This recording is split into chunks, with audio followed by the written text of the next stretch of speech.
humming my favorite song.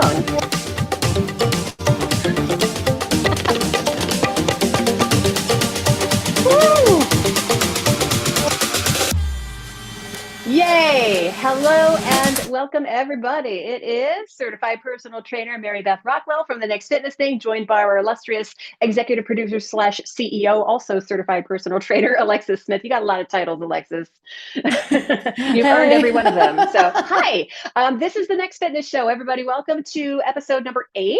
Thank you for those who are joining us live on YouTube. We invite you to, of course, if you haven't done so already, please subscribe to our YouTube channel. Also, like our videos, share our videos, help get the word out about us, because we got a lot of good info to get out to the world. And then, hit the bell icon if you want to get a notification every time we post something new. We'll let you know that too. All right. So on today's show, episode number 8, we're almost into double digits now. Hey, it's flying. We are going to answer a question from the Next Fitness Show mailbag. We are going to take our mid-show stretch break and move of the week, so a little opportunity for you to move. We also have a big announcement coming up a little bit later on. But first, we're going to dive into a discussion about exercise and fitness in general, but definitely exercise for those who are perimenopausal, which is like before the big event, and then postmenopausal for those of you who have been going through or already done with the event. The menopause is like in the thick of it, right? So at the Next Fitness Thing, our wellness platform, I know we have a lot of our members, our teammates, as we refer to them, who either are about to go through this or are in it right now or have been on the other side of it. And Alexis, you and I are both in different aspects of this. So you're working your way there. I'm past it. So why don't you, let's go chronologically, Alexis. Why don't you give some thoughts on what you're thinking here, and then I'll take it over for those who are on the other side of it. Yeah, I mean, this is something that I feel like I just want to say that it's really important that we're talking about this. Right. And I mean, like, I feel like the default is just to kind of assume that everybody is in the same situation, and to keep it quiet. Maybe it's not appropriate to be talking about things around, menstruation or your period or bleeding or what all the things that go along with it, right? So I just think the most important thing is that we're actually talking about this, and that it's a really important topic. Amen. Yeah, I mean, I personally recently took a course from a woman named Stacy Sims about this, and it was mind-blowing for me to learn more. It wasn't only about menopause, it was specifically about training women with their hormones. And wow, I mean, it's fascinating, it's complicated. And I mean, I think the biggest, most important thing as far as a takeaway to me, especially for me, I'm right at like the edge of perimenopause. I'm like just maybe starting to see these kinds of effects. So I'm not really quite there yet, but yeah. And really quickly, if you don't mind, let me just jump in and for those who are not familiar with the terminology, perimenopause is basically you're starting to have the symptoms of menopause, but you're still having your cycle, basically. So it's the hormonal effect, but the full tilt boogie has not really kicked in yet for things starting to taper off as far as that goes. And then postmenopause, that's obvious. It's like it's done and it's a year and then you're done, basically, is the definition of postmenopause. Right. Okay, you haven't had your period for a year, basically. Right. It means that you are officially in menopause, basically. Yeah. Right. Yeah, that's my understanding too. I mean, the biggest thing I think is that people are definitely concerned because your hormones change at this time, and it's pretty common to gain weight, for one thing, and that's maybe the aesthetic piece that a lot of people are concerned about, for sure. Right. But then there's like the whole other piece of the health things that change along with the onset of menopause. So for one, with your hormone change, it is actually building strength changes. So it is, because you don't have the same hormones that you did before, it's actually harder for you to be building strength as quickly as you did earlier in your life. So focusing on strength training is super important. I mean, super important. The other thing is the bone density piece, right? I mean, I think that maybe it's in our awareness in general with people that like osteoporosis is a thing. And the onset of menopause is a big piece of what is driving that loss, the bone density loss. That hormonal thing is what is actually happening there. And so for us as fitness trainers, training in a way and helping you to train in a way that will help you to stay strong and to keep your bones happy. And then the other thing, just to mention this too, is as we all become more chronologically enhanced, as you always like to say, thank you. The balance piece is huge. Right. And so that's a big piece with losing strength, but it's also just a big piece as we're getting older. It's important for us to maintain our balance and, prevent falls and all those kinds of things. And I don't know about you, but like, I always thought when I was younger, I thought of that as being like something, it seems sort of far away still. Oh yeah, totally. We think we're invincible, and then we start becoming more chronologically enhanced, and it's just like, oh, I see what my mom was talking about. Right. Right. Right. And I mean, I can just see for myself just with my own parents right now, where it's like, if they fall right now, it's a really big deal. Right. Oh, yeah, for sure. And at the time when they could have built more strength, like a few years ago, that they didn't think it was a big deal. So it wasn't a big deal. So it's kind of like preparing for the future is actually really important at this time of life, like really thinking ahead. And I heard it described, my friend called it investing in your future. Like building strength right now is an investment. It's in your future. And I was that is exactly right. I love that. And for those of you who are listening and watching right now, who is like, oh, this discussion doesn't pertain to me because I've got a way to go before I hit perimenopause. It's going to come for you.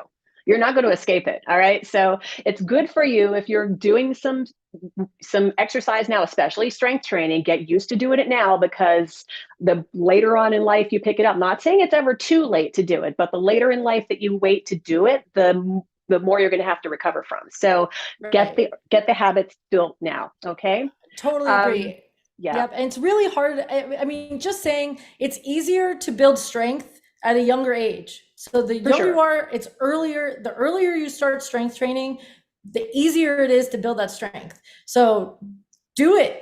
Yeah. Now. But then you'll have that foundation to carry on with you as you get older. So you don't have to stop and say, oh my gosh, I haven't strength trained in all my life. What do I do now? And by then your muscles start to waste away. And when your muscle starts to waste away, you burn fat more slowly. And that's out of your control. That's not you being lazy or anything like that. That's hormones. That's hormonal the way change. Goes, right? Mm-hmm. And so strength training, the bone density, the balance, all of those things. Cardio for sure. A lot of the things that we're talking about here are good for overall general health and wellness, mentally as well as physically. Absolutely. So get your exercise, eat the right foods, eat as cleanly as you can, have a little indulgence every once in a while. That's, that's life. You should.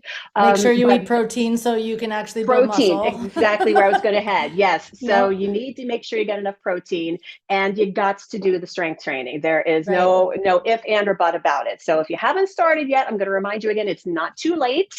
My dearly departed mother-in-law was in her, I guess, late 70s, and she decided, she had been going to one of the fitness studios for women, and she had her routine and everything, but then she started getting soup cans and like doing her bicep curls at home. It's like, that's awesome. Good for you. Cool. That's a great way to do it. Yes. So you can start gradually, start small, and just do it. It's better than not doing it. Right. There's a couple other things I want to say with that. You're absolutely right. And I just want to say that the way that you train during this time may actually change from what you were doing before. Oh, yeah. So, meaning that training power, this is actually coming from Stacy Sims, and I encourage you to look her up. She's really easy to find online. She has lots of amazing materials. But basically training power during this time, and not just strength, but explosive strength, is actually very important because it trains fast twitch muscles. fast twitch muscles are the muscles that react. So if you were to like trip and catch yourself instead of falling, that's fast twitch muscles. If you have something like, falling and you're going to block it or jump out of the way, that is a fast twitch situation that you need to be able to have fast twitch muscles to respond. The way you train fast twitch muscles is power training. It's not slow strength. So you do need to train slow strength to have the strength, but you also need to be doing reactive training and power training. So things like high intensity intervals, things like sprints, whatever that might look like for you. It doesn't have to mean running. It could mean, whatever a sprint is for you, like high knees or walking really fast or and it can be low impact. Yes, it can be low impact. It can be low impact. Yes. And also just working bone density, and with bone density, impact exercise is the thing that actually improves bone density. So that doesn't necessarily have to mean that it's something that's going to be high impact and hurt you, but something that is actually causing you to, it can be even just stepping. I mean, that is an impact, right? Step, step, step. Weight bearing exercise. Yeah. Right.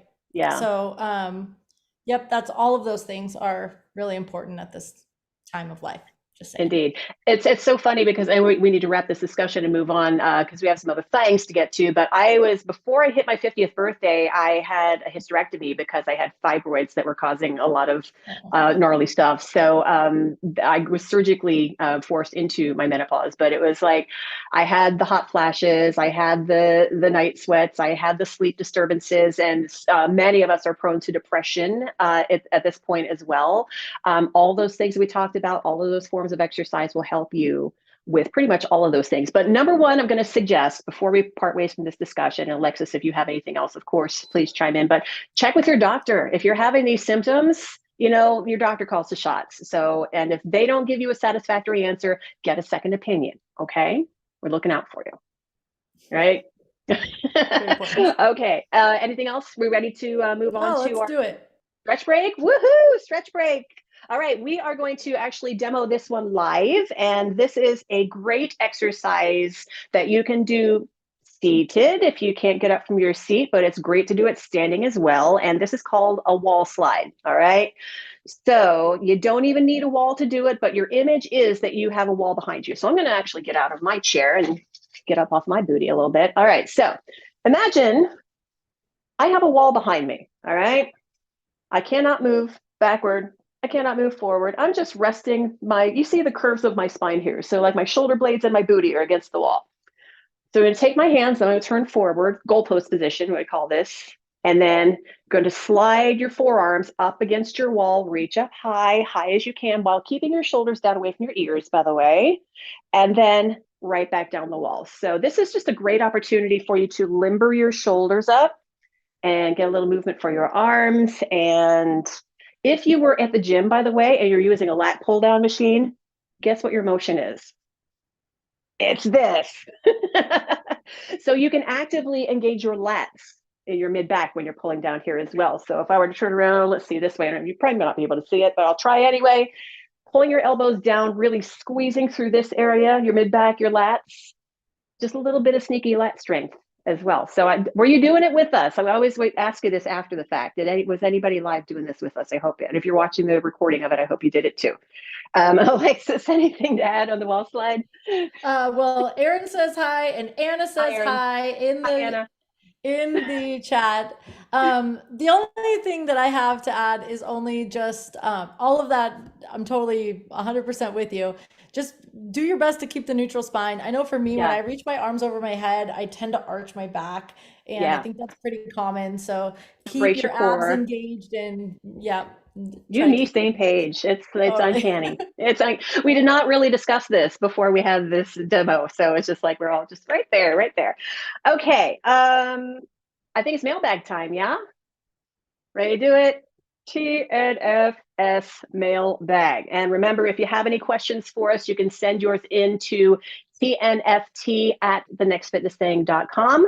And this time we are going to read a question from lovely Sharon, one of our loyal diehard TNFT teammates. Hi, Sharon, if you're checking us out. And Sharon's question is, can you discuss best ways to exercise daily without overtraining one part of your body? It's kind of a two-part question. That's part one. And then the second part, how much cardio, how much weights, etc. All right. So for general purposes, and the reason I'm saying general purposes is because Sharon is one of our wheelchair-based teammates.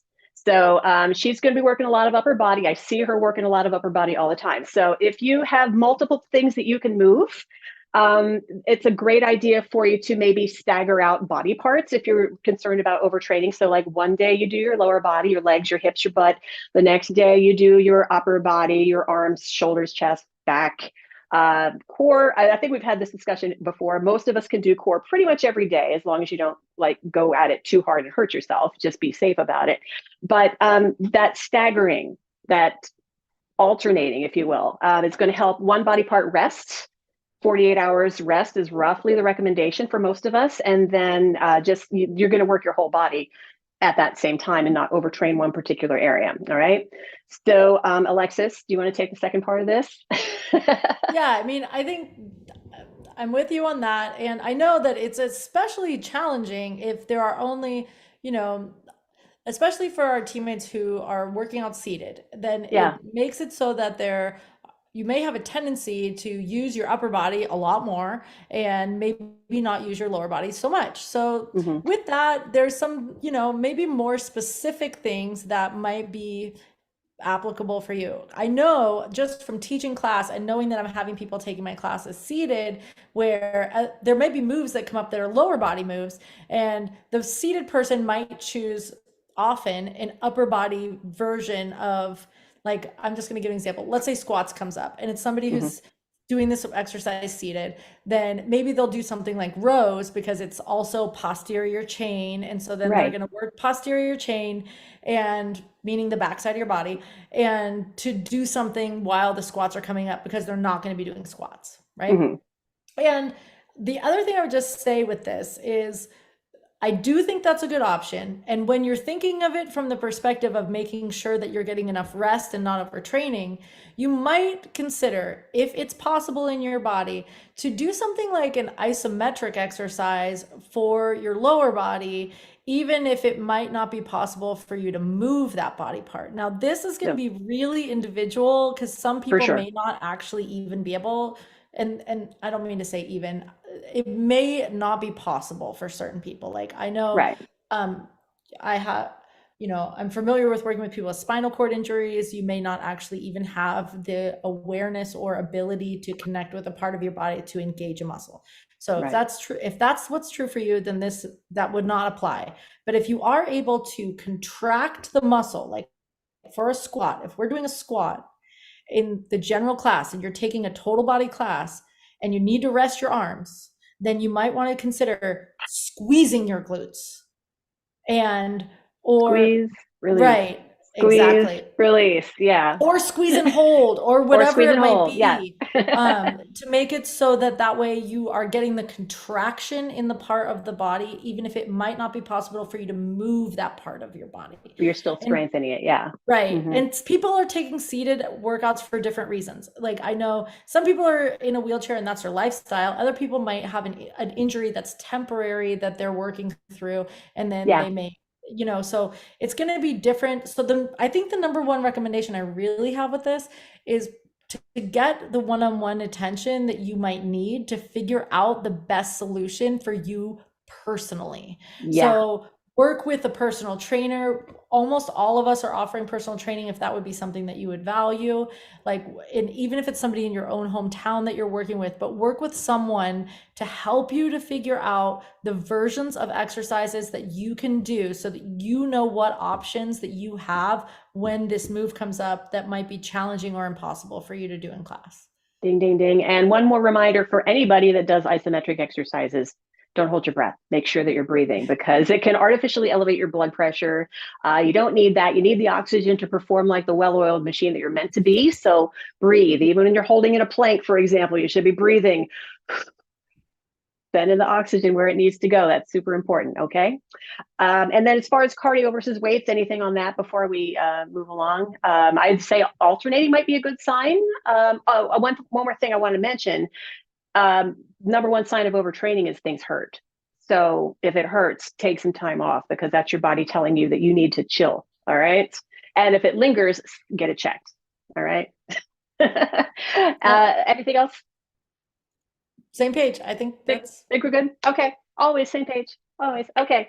Thank you, Sharon, for the question. And again, if anybody else watching us has a question, we would love to do our best to answer yours and send yours into TNFT at thenextfitnessthing.com. All right. And the cool thing about that discussion we just had is, yes, like Alexis said, people of all abilities can take all of our classes and you can tailor fit them to make it right for you. All right. So you don't have to worry about the next what person's doing. The trainer is only seeing you. So people aren't looking at each other. It's not peer pressure. All right. So yeah, come on and join us if you can. We'd love to have you. Okay. Speaking of coming and joining us, we have a move of the week that we'd like you to join us on. Now, this is one where many of us have a love-hate relationship. Let's be perfectly honest, but it is one of the most basic, get the most done in the least time exercises that you can do. And it is everybody's favorite. It is push-ups. All right. So Alexis, I know you're tracking down a video right now, right? Okay. So we have various forms of push-ups on this video. And you'll see we've got the woman in the middle is on her knees. The other exercisers are doing this on their toes. Some have feet wider, some are narrower. The one on the bottom right is attempting to do what we call a peel-up push-up.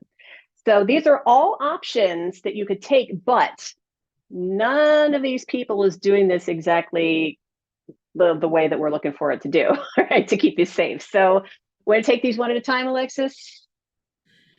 Yeah, I mean, I would just say, okay, I just want to say, if you're watching this right now in the chat, name what you're seeing going on with these push-ups. So good I know we call. have several people who are watching, we're here with us live, but even if you're doing this on the replay, you can say top left, top right, bottom left, bottom right, or center. What do you see going on with these people in the push-ups? You tell us what you see first. Yeah, and done properly, a push-up is a full body exercise. A lot of us consider it to be just upper body. It's our arms, it's our chest. But if you're doing it properly, you are bracing your shoulders, you're bracing your core, you're squeezing your glutes, which are also part of your core. You're squeezing everything. It's basically based on a plank. And a plank, as we talked about earlier, is an isometric exercise. So what I call the squeeze, freeze, and breathe exercise. All right. So once you have your plank in place, then you start to move. All right. So not until you have that plank in place should you be moving. So if your booty is sticking up in the air, for example, did I just give one away? That's a great point. And the only thing I want to say with that is, if doing a plank on the ground, like let's say we're going to do 30 seconds of push-ups. Mm-hmm. If you can't hold a plank for 30 seconds, then on the ground, then doing this on the ground is not the right choice for you. Elevate it, yes. Right. Mm-hmm. So our option that we always give is elevate it, meaning putting your hands, whether it's on the wall, a counter, the coffee table, a bench, whatever you might have, elevate the plank so your body's on an angle. And that's going to make it so less of your weight's in your arms and less of your weight is having to be held by your core. More of your weight's in your feet makes it easier for you. Yeah. So honestly, almost all of these push-ups, I would maybe suggest that this person might need to elevate it. Yeah, the one on the top left, her neck is really the only thing that I'm seeing going awry on that one. Or her elbows are a little high, maybe too. But I would say with her. Okay, so what I would say with her, head tip. She's close. She's close. She's close. The closest of all of them. The thing I would say with this is her hands are under her shoulders, and we want her hands to be a little bit lower, like under her armpits, so that when she bends her elbows, that her arms are going to clear, because her shoulders are elevating and her head's sticking out in the front. So her hands are a little bit, you can see it's not straight up and down with her arms. So her hands could move back toward her feet. That's my biggest thing for her. Lower left is a little bit more of that as well. It's a little bit more exaggerated, I think, as far as the neck goes. And then we've got the belly sagging down as well, right? So these are things that if you... Go ahead. I was going to say, these are things that if you were to see in class, we would suggest can you do this with your hands on an elevated surface? Mm-hmm. Right, yeah. Exactly. We're going to say. Okay, so bottom left, we're looking at bottom left now. So bottom left and top left are similar issues going on. I would say with bottom left, if we see this lower back sagging thing going on, we're going to say squeeze your glutes. Yes. And engage your core, right? Right. The other thing going on with her, with the head sticking out in front, that's not happening with the top left, is that she's rounding her shoulders. So you can see that her shoulders are rounded forward, where top left isn't really doing that. Right. So really the solution with that is to pull your shoulders down away from your ears and make sure on the push-up that you're thinking of it like pulling yourself to the ground. So you're squeezing your shoulder blades together on the way down. Lower left knows we're talking about her. She keeps looking at the camera. It's like, are you talking about me? Okay, the woman in the middle who is on knees, close. For a knee push-up, this isn't bad, but it could be improved by just tilting the hips forward just a little bit more. So her ears and shoulders and hips and knees, in this case, are all in the same line. If you were doing this with a full straight leg push-up, ears, shoulders, hips, heels, basically all in the same line, right? So this is a little bit potentially strain on the back in this position. And yeah, so then the other two were. The other thing I'll just say for the middle person is if you look at her hands, she's coming to the pinky finger side of her hands and she's not really grounded through her pointer finger. Yeah. See, I missed that little detail. That will basically take your entire shoulder girdle out of alignment. So I would suggest for her to spread your fingers and press all 10 fingers, especially the knuckles of those fingers, down into the earth for her. This is something, if you are doing your push-up, I would suggest check if you're doing this. People are often, you may be doing this and not even know it. Right. So if you can, at least if you don't have somebody to watch you, check yourself in a mirror from the side is a great way if you have that opportunity, or video yourself. We've mentioned this before. Set up a camera on your phone, record yourself and see, is my butt in the air? Is my belly sagging? Are my elbows, shoulders, hands in the right place? And all those things. And I just want to address the chat real quick. So yes, Emily's saying in the center, her butt is too high. Yeah. So, good job, Emily. And Anna is saying bottom right, she's arching her spine too much. Yes, indeed. I would definitely tell bottom right exerciser to elevate the hands. And elevating, by the way, I know we need to wrap this up and move on again. We're getting into the weeds, but they're good weeds in this one.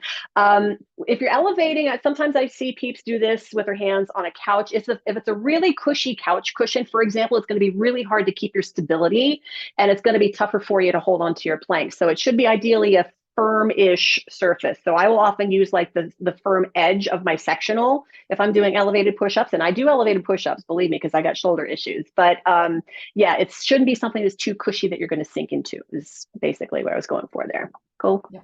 All right, and then upper right, let's finish it out. She's got a little belly dip as well. Yep. I'd say it's just the spinal alignment. Yeah, the spinal alignment. She's honestly really strong. You can see that she has it. You can see her hands are maybe not totally active, but her neck's staying pretty well in line. She basically needs to bring her hips along for the ride a little more, tuck her tail, squeeze her glutes. Yeah. So if in doubt, elevate. If you're not feeling it on the floor, if you feel something's out of place, elevate your hands. All right. And that is our move of the week. We got a lot out of that, I think. So, and again, if you got questions about a push-up, let us know. Send them in, tnft@thenextfitnessthing.com.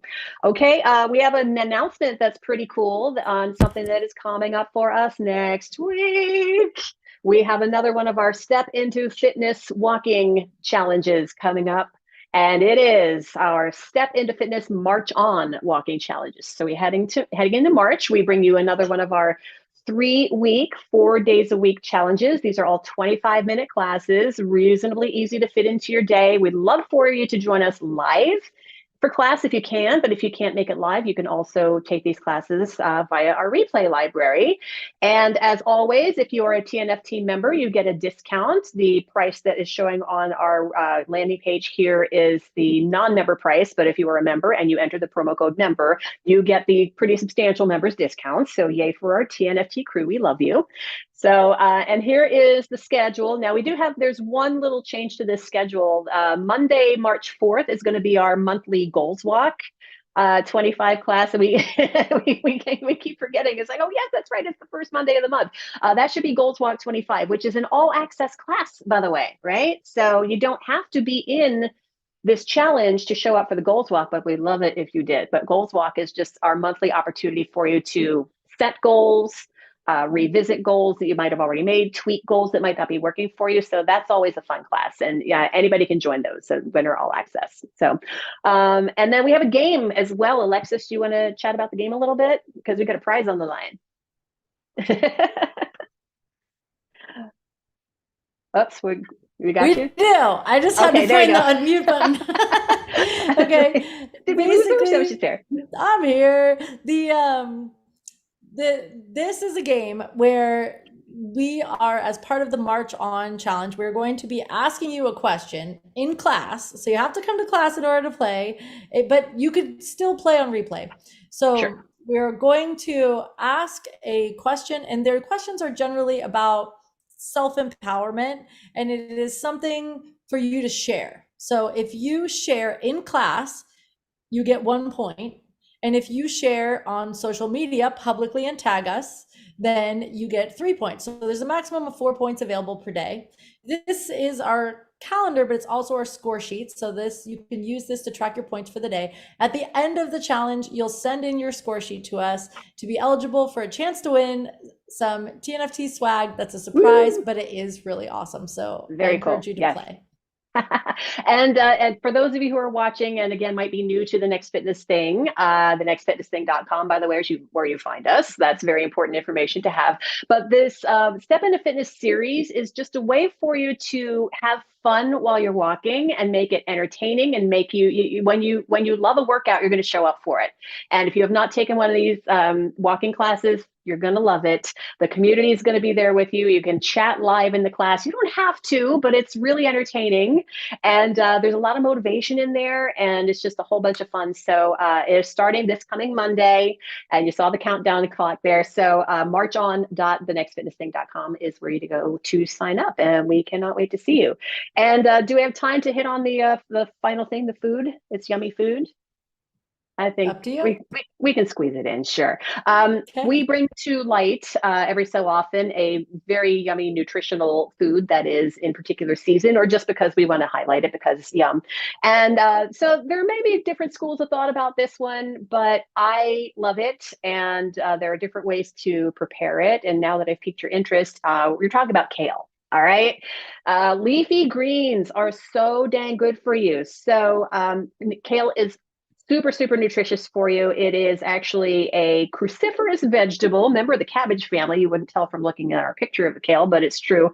There are different types. There are different colors. They can be smooth. They can be curly. The most common type of kale is that curly kale, what's also called Scots kale, as in Scotland, Scots kale.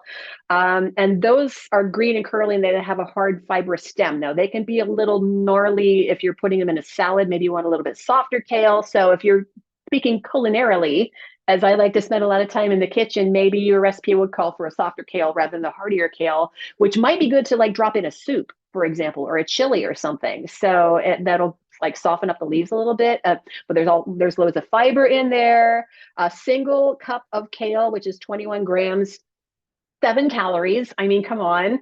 Carbs low, fiber there, lots of vitamins, lots of antioxidants, and adding more kale to your diet is a fabulous way to boost your intake. And if kale's not your thing, we get it. There's spinach, there's broccoli rabe, there are mustard greens, there are all kinds of different greens that might be more up your alley, but I'm team kale.